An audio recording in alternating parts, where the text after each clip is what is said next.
കണക്കിൻ്റെ കളിയിലൊക്കെ എല്ലാവരും കളിക്കാറുണ്ട് അങ്ങോട്ടും ഇങ്ങോട്ടുമൊക്കെ. അത് കേന്ദ്രത്തിലെ മന്ത്രിക്ക് പ്രാവീണ്യം കൂടുതലാണ്. ഇതിലെ പ്രശ്നം രാഷ്ട്രീയം കൂടിയാണ്.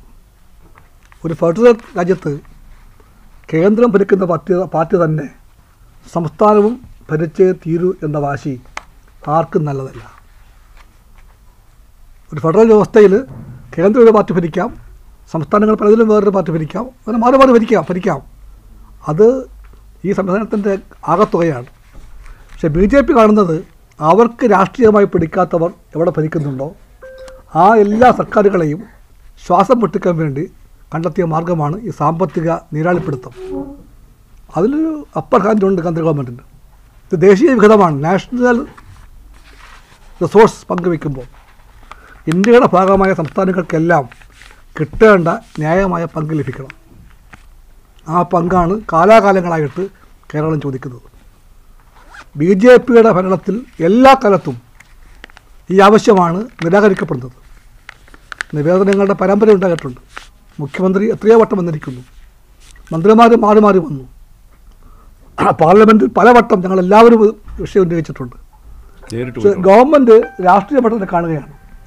ആ രാഷ്ട്രീയ കണ്ണോടുകൂടി കാണുന്ന കേന്ദ്ര ഗവൺമെൻറ്റിന് ഞങ്ങൾ മാത്രമല്ല, കേരളമോ LDFോ അല്ല, BJP ഇതര പാർട്ടികളെയെല്ലാം അവഗണിക്കുന്ന, അവർ ഭരിക്കുന്ന സംസ്ഥാനങ്ങളെല്ലാം ശിക്ഷിക്കുന്ന നയമാണ് BJPയുടേത്.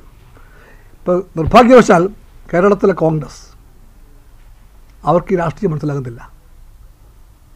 ഈ രാഷ്ട്രീയം എല്ലാവർക്കും മനസ്സിലാകും, പക്ഷേ കേരളത്തിലെ കോൺഗ്രസ്സുകാർക്ക് മനസ്സിലാകുന്നില്ല.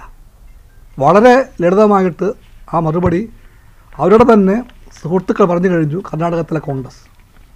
അപ്പോൾ ഞങ്ങളെപ്പറ്റി കേരളത്തിലെ കോൺഗ്രസ് എന്നൊക്കെ പറയുന്ന എല്ലാത്തിൻ്റെയും മറുപടി കർണാടക സ്റ്റേറ്റ് കോൺഗ്രസും അവിടുത്തെ മുഖ്യമന്ത്രിയും മന്ത്രിമാരും പറഞ്ഞു കഴിഞ്ഞിരിക്കുന്നു. ഞങ്ങൾ ഈ സമരം പ്രഖ്യാപിച്ചപ്പോൾ അതോട് സഹകരിക്കാൻ കൂട്ടാക്കാതെ പുറം തിരിഞ്ഞ് മാറി നിന്ന കേരളത്തിലെ കോൺഗ്രസ്സിന് കർണാടകത്തിലെ കോൺഗ്രസ് പാർട്ടിയും മുഖ്യമന്ത്രിയും മന്ത്രിമാരും കൊടുത്ത മറുപടി അവർക്ക് മനസ്സിലാകുമെങ്കിൽ ഈ വൈകിയ വേളയിലെങ്കിലും, വളരെ വൈകിപ്പോയി എങ്കിലും കേരളത്തിലെ കോൺഗ്രസ് നേതാക്കന്മാർ കഴിയുമെങ്കിൽ ഇതിൽ പങ്കെടുക്കട്ടെ. അടിയൊന്നുമല്ല, മറുപടി അടിയൊന്നുമല്ല.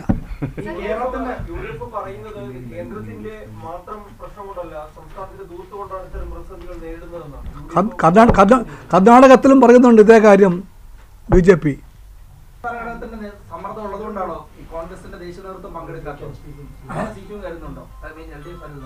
ആയിരിക്കാം, ദേശീയ നേതൃത്വം നമ്മളൊന്നും അറിയിച്ചിട്ടില്ല.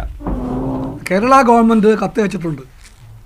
മുഖ്യമന്ത്രിയുടെ കത്തിന് അവരുടെ പ്രതികരണം എന്താണെന്ന് അവർ അറിയിച്ചാൽ മാത്രമേ നമുക്ക് അതിനോട് പ്രതികരിക്കാൻ പറ്റൂ. അങ്ങനെ ഒന്നും പറഞ്ഞിട്ടില്ല. രാഷ്ട്രീയ വരയെല്ലാം മാറ്റിവെച്ചുകൊണ്ട് ഖാർഗേജിക്ക് കത്തയച്ചിട്ടുണ്ട് മുഖ്യമന്ത്രി.